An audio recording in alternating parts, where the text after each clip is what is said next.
Hello you lovely lot, my name is Max, welcome back to my YouTube channel and another Nottingham Forest match preview where today we're going to be discussing our second Premier League game of the campaign. The first one at the famous City Ground against West Ham United, where we're going to hopefully be looking to improve on our 2-0 defeat against Newcastle at St James's Park. Of course, if you're new around here, the format of these videos goes as followed. We do an initial discussion firstly on the club and the context of their season thus far. Then we go into the stats, talking about some of their key players and a bit behind the team in general. Then into some tactics related fun, discussing what we can expect on the day from our opposition, followed by my overall opinion on what I think the scoreline is going to be on the day for Nottingham Forest. So of course, before we do that, don't forget to drop a like on this video, subscribe to the channel and ring that notification bell so you don't miss a single video. Apologies for the lighting in this video, it is really hot at the moment. I'm not putting my big spotlight on, so you're going to have to deal with the lighting situation I've got going at the moment. But with that being said, let's start talking about West Ham United's trip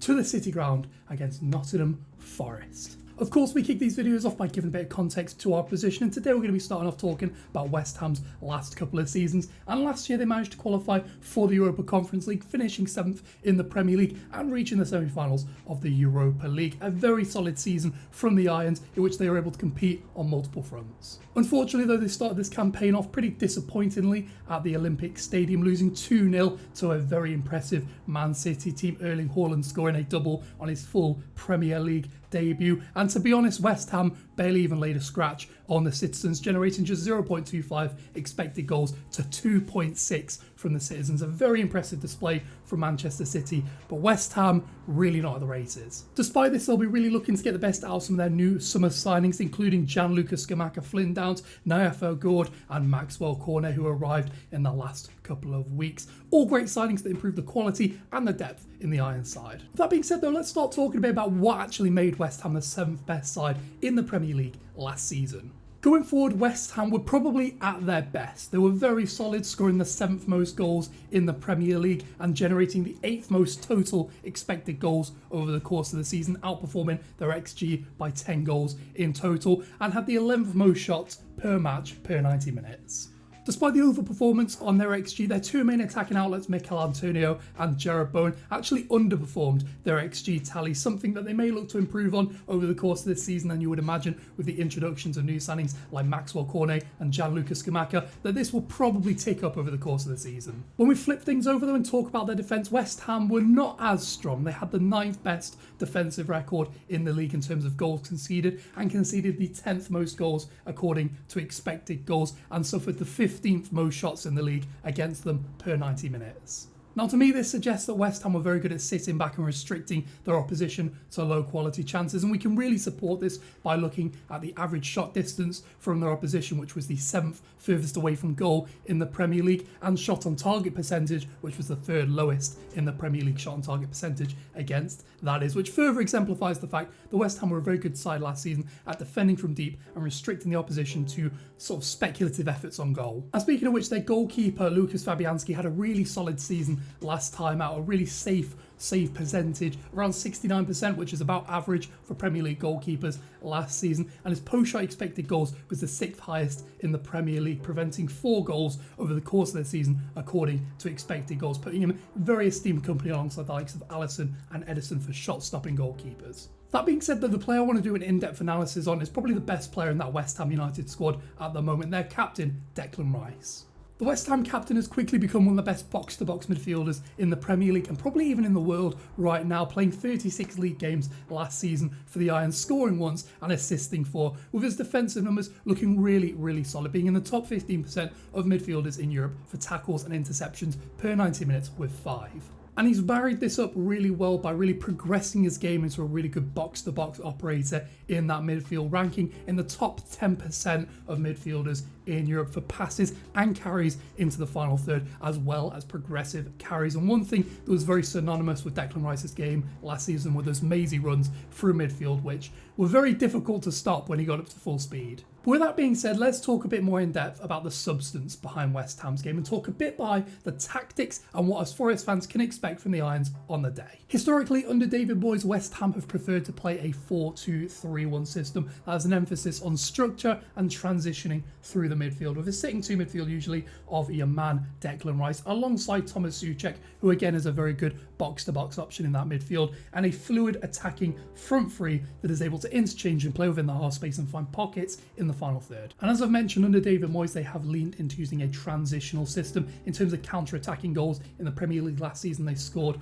the most, and they really like transition through these wide areas where their striker Mikel Antonio will like to peel into these wide areas, and he's a fantastic asset. Us Forest fans know that. He had a great campaign with us about 7 or 8 years ago, and his ability to drop between the lines into a more central wide midfield position, receive the ball and hold play up, win headers, flick the ball on to his midfield compatriots, and basically help West Ham progress up the field for his incredible bodywork and positioning. Generally, as a side, West Ham are pretty comfortable progressing the ball through passing and carrying. If you take a look at both those metrics, they're around league average for both, which to me again suggests that they're pretty comfortable doing things both ways round, and they are usually a side that are slightly below average possession in the Premier League, sort of in that 46 to 47% range. And when you look at their attacking speed and their passes per attacking sequence, they're a team that are marginally above average for attack speed and marginally below average for passes per attacking sequence, for a bit more numerical analysis there.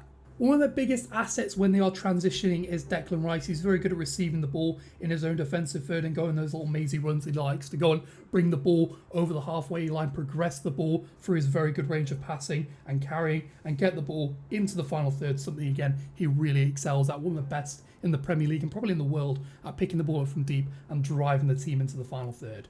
Now, when West Ham are in the final third, say we're looking at a situation here, maybe some sort of fluid front five kind of system, maybe Declan Rice pushing up alongside Thomas Souček, sitting in a bit more deep and reserve the position. If the ball is, say, on their left-hand side, they will look to get an overlap from their left-sided wing back, offer some width and stretch the opposition, particularly against more compact sides. We've talked about this quite often on the channel about stretching defences through the use of the wing backs in the wide areas. Aaron Quest's role, particularly on the left, Vladimir Kufal on the right, and the opposite-sided fullback will just tuck inside and offer a little bit more defensive coverage, a little bit more balance to the side on that half of the pitch whilst they play the ball side using that overlapping left back or right back, obviously if they're on the other side, who offers that width and that aggression on that side.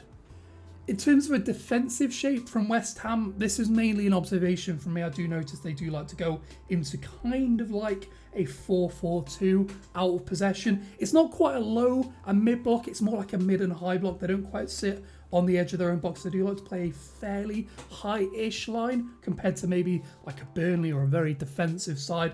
And their front four, which is their two wide players and one of the central attacking midfielders, are pressing up alongside Antonio to press. They can go press as a pack, basically, as a front four, and they can almost occupy every player within a back four, which just sort of cuts those passing lanes. It sort of allows them to funnel them maybe into the position where that team is weakest. So if it's Forest, you could force them to funnel the ball into more central areas where we're not that strong, whereas we'd ideally look to get the ball into wide areas. Speaking of which, I just wanted to spend a very brief amount of time talking about what Forest can actually do to counteract this 4-2-3-1 shape that West Ham have predominantly occupied, like I say, under David Moyes. And I think the biggest issue that Forest are going to have is we're going to be outnumbered in midfield. They may play a defensive midfield to a Souček and Rice, but that still is basically like having an extra man in the midfield. We have quite a lightweight midfield compared to what they have, and so personally what I would do is drop the number 10 into the central midfield position, play maybe a midfield three of Yates, Mangala and O'Brien's, assuming that Yates is fit. It seems to be up in the air whether he'll actually be fit for the game or not. If he is,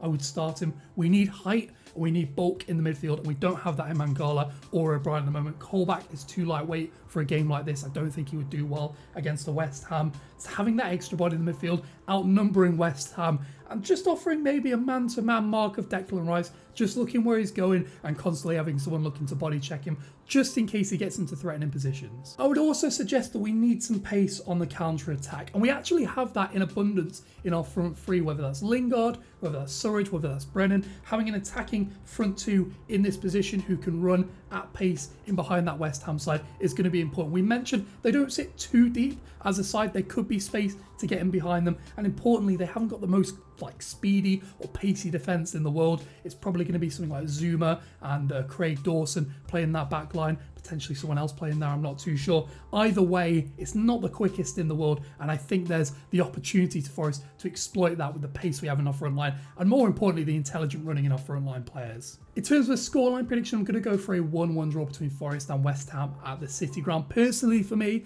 I think if we can get away with a point here, that will come away with a good result for us. I do think West Ham probably have the better squad on paper. In fact, I don't even think it's in doubt. West Ham have a very good side. Declan Rice is probably one of the best midfielders in the world at what he does, and I think it will be very impressive if we can come away with a point. Of course, both sides looking for their first points of the season, their first goals, so I can imagine it might be a bit of a scrappy affair, and I think it's going to be whoever can get that little bit of quality in the final third to nick a goal who could get the 3 points. Otherwise, I think it's probably just going to be a draw. Of course, then let me know what you think the scoreline is going to be at the end of the day on Sunday in that comment section down below. And whilst you're down there, don't forget to drop a like on this video, subscribe to the channel, and ring that notification bell. Apologies for the poor lighting in this video. As I mentioned in the intro, it is bloody hot at the moment in the UK, and I don't think I want to be using that big spotlight over there at this current time and place. With that being said though, thank you very much for watching. I hope you did enjoy the video. I will catch you later.